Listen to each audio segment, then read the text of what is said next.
नमस्कार। 2026 से लेके 2032 के बीच में जो समय आने वाला है ये बहुत ही भयानक हो सकता है। इससे पूरी दुनिया डरी हुई है। अब ऐसा क्यों हो रहा है इसके विषय में हम बात करेंगे। क्या ये जो घटना होने वाला है ये प्राकृतिक रूप से होगा या फिर मानव के द्वारा किया गया कोई षड्यंत्र है, इसके विषय में हम बात करेंगे। लेकिन इस बीच में बहुत ज़्यादा लोग मर जाएंगे, लोग खाने के लिए तरस जाएंगे, पानी पीने के लिए तरस जाएंगे। आपके पास पानी तो होगा लेकिन आप पी नहीं सकते हैं क्योंकि ये पानी बहुत ही ज़्यादा जहरीला हो जाएगा। अगर मैं आपसे ये बोलूँ कि लाखों लोग रोजाना मर जाएंगे, भूख से मर जाएंगे और प्यास से मर जाएंगे, तो आप ही कहेंगे कि ऐसा समय तो नहीं आएगा कि हम भूख से मर जाएंगे और प्यास से मर जाएंगे। तो समझिए, एक किताब है जिसे हम बोलते हैं भविष्य मालिका। भविष्य मालिका के अंतर्गत बताया गया है कि 2026 से लेकर 2032 के बीच का जो समय है ये बहुत ही भयानक होने वाला है। लोग पानी के बिना मर जाएंगे, भोजन के बिना मर जाएंगे, लोगों के पास कोई साधन नहीं होगा, डीजल पेट्रोल का बहुत ही ज़्यादा किल्लत होगा, यहाँ तक कि हर एक आदमी बहुत ही ज़्यादा परेशान हो जाएगा और हमारे देश में युद्ध भी होगा। लेकिन जब ये किताब जारी हुआ लोग इसके विषय में समझना नहीं चाहते, लोग बोलते ये किताब गलत है। लेकिन आज के समय में वैज्ञानिकों ने क्या किया है, तो एक नोटम जारी किया। उसमें क्या बताया गया है, तो उसमें बताया गया है कि 4 साल तक भारत में सूखा पड़ने वाला है। अब क्यों हो रहा है थोड़ा इसके विषय में बात करते हैं। इसे हम बोलते हैं एल नीनो। एल नीनो क्या होता है, तो प्रशांत महासागर में जो समुद्र का स्तर है ये असामान्य रूप से क्या हो गया है, तो बहुत ही ज़्यादा गर्म हो गया है। और ये प्रक्रिया हर 4 साल में 5 साल में होता है। लेकिन इसका प्रभाव जिस देश पे होता है उस देश में क्या होता है, तो भूखमरी हो जाता है, बहुत ही ज़्यादा सूखा पड़ जाता है। लेकिन अब ये समस्या भारत में आने वाला है, ये समस्या 2026 से लेकर 27 के बीच में हमारे देश में आ सकता है। अगर हमारे देश में बारिश नहीं होगा, और जब बारिश नहीं होगा तो धान पैदा नहीं होगा, गेहूं पैदा नहीं होगा, और जब धान गेहूं पैदा नहीं होगा तो लोग खाने के लिए तरस जाएंगे, और जब बारिश भी नहीं होगा तो जल स्तर बहुत ही नीचे चला जाएगा, जिस कारण से लोग पानी भी नहीं पी सकते हैं। तो आप पानी से भी मरेंगे और भूख से भी मरेंगे।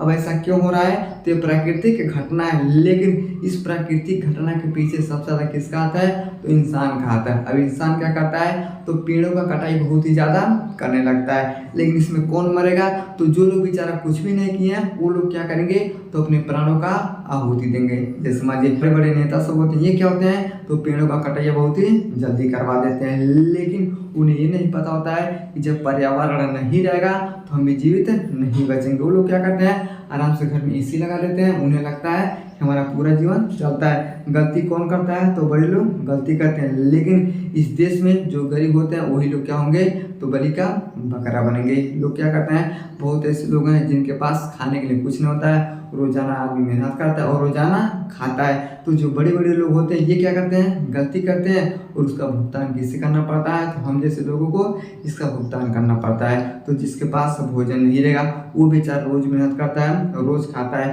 तो जब 4 साल का सूखा हो जाएगा तो लोग कहाँ से खाएंगे, तो सबसे ज़्यादा कौन मरेगा, तो गरीब लोग ही मरेंगे। तो इससे बचने का सबसे अच्छा उपाय क्या होता है, तो पर्यावरण को बनाए रखना। अगर हम आवश्यकता से ज़्यादा पेड़ पौधे लगाएंगे तब हमारा पर्यावरण ठीक रहेगा। लेकिन हम लोग क्या करते हैं, तो उनका घर उजाड़ते हैं। जो जंगल में रहते हैं, जीव रहते हैं, जंतु रहते हैं, पशु रहते हैं, हम क्या करते हैं, अपना घर बनाने के लिए उनके घर को क्या करते हैं, उजाड़ देते हैं। तो जब हम अपना घर बनाने के लिए उनका घर उजाड़ देते हैं तो जब पलटवार होगा वो लोग क्या करेंगे, हमारे घर को उजाड़ देंगे। और ये कैसे होगा, तो ये प्रकृति के वजह से होगा।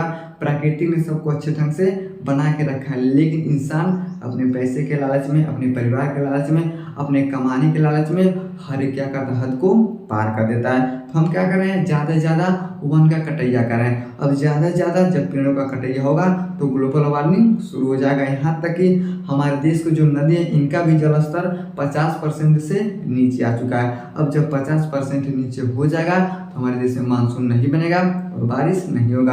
और ये प्रक्रिया हर 4 साल में प्रशांत महासागर में होता रहता है। लेकिन इस समय हमारे भारत पे समस्या आने वाला है और ये बात पहले से उस किताब में भी लिख दिया गया है। और वैज्ञानिक भी क्या कर रहे हैं, तो इसका प्रमाण दे रहे हैं कि आने वाले कुछ समय में हमारे देश में सूखा पड़ सकता है। अगर सूखा पड़ा तो लोग खाने के लिए तरस जाएंगे, लोग घुट घुट के मरने लगेंगे। लेकिन कौन मरेगा, तो जो कभी गलती नहीं किया वही लोग क्या करते हैं, तो बलि का बकरा बन जाते हैं। जो लोग पेड़ों का कटवैया करवाते हैं वो सब बड़े बड़े लोग होते हैं, वो कहीं भी जाके आराम से बैठ जाते हैं। लेकिन हम लोग क्या करते हैं, अपने परिवार के चक्कर में, अपने पैसों के चक्कर में वनों को क्या करते हैं तो साफ करते हैं, जिसके कारण से ग्लोबल वार्मिंग शुरू हो जाता है, जिसके कारण से टेम्परेचर तो हाई होगा लेकिन बारिश नहीं होगा।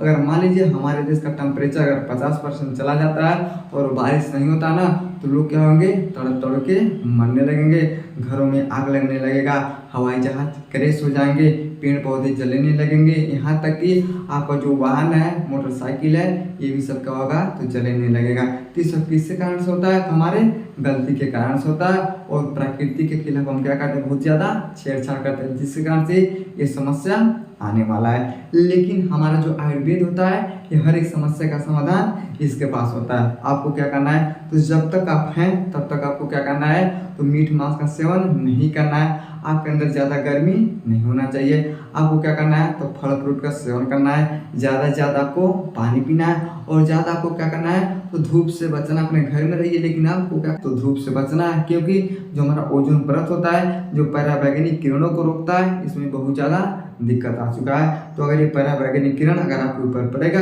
ये तुरंत क्या करता है, तो कैंसर को बना देता है। तो आपको क्या करना है, ज़्यादा से ज़्यादा पानी पीना है, ज़्यादा से ज़्यादा फल फ्रूट का सेवन करना है, हरी सब्जी का सेवन करना है, तेल मसाले का कोई सेवन नहीं करना है। अगर ये प्रक्रिया करेंगे तो कुछ टाइम तक आप सर्वाइव कर सकते हैं। समझ गया? अगर आपको विश्वास नहीं है, इस किताब को आप पढ़ सकते हैं। समझ गया? आइए तो आपको समझ होगा कि भूखमरी से हम कैसे बच सकते हैं। समझ गया? तो वीडियो को लाइक सब्सक्राइब जरूर करें। मिलते हैं अगले वीडियो में, तब तक के लिए जय हिंद।